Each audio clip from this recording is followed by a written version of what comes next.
Magandang araw po sa inyong lahat. Donnie Pangilinan, may adhikain. PBB Celeb Collab, housemates, may kinaabangan. Piang NJM, nagpakilig ngayon.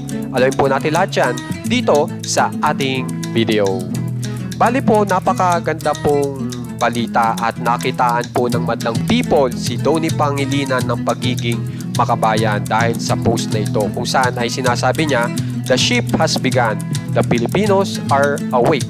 The fight isn't over, but one day it will be worth it." Kung saan po ay nilike po yan ng isang kilalang housemate po mula sa PBB Celeb Collab Edition at yun po ay si Bianca De Vera, na kung mapapansin nyo ay talagang si Bianca De Vera po ay post din po ng post na patungkol po dito sa ipinost ni Donnie Pangilinan ngayon. At kung mapapansin nyo ay talagang si Donnie Pangilinan po ay nagmamana po sa kanyang tito Kiko na isang senador at pumunta rin po sa event na ito.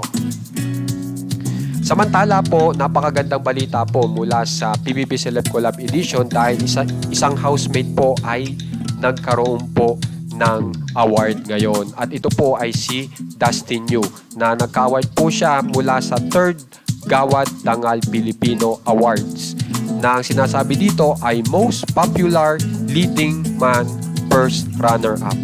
Isipin nyo po yan, kalalabas lang po ni Dustin Yu pero meron na po siyang ganyang award.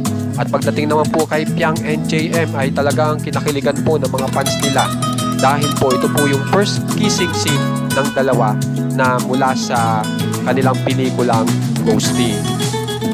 At dito naman po sa PBB Celeb Collab Edition ay talagang kinaabangan na po yung kanilang gagawing teleserye na kung saan ay sinasabi na may mangyayaring love triangle, love team at intriga pa. So, kapansin-pansin mo po na talagang kaabang-abang po itong teleserye ng PBB Celeb Collab Edition na kung saan ay isa po itong mystery na teleserye. At ang maganda nga po dito ay makakasama na po natin ang mga housemates muli dahil ito po ay isang teleserye. Mahaba-haba po yan.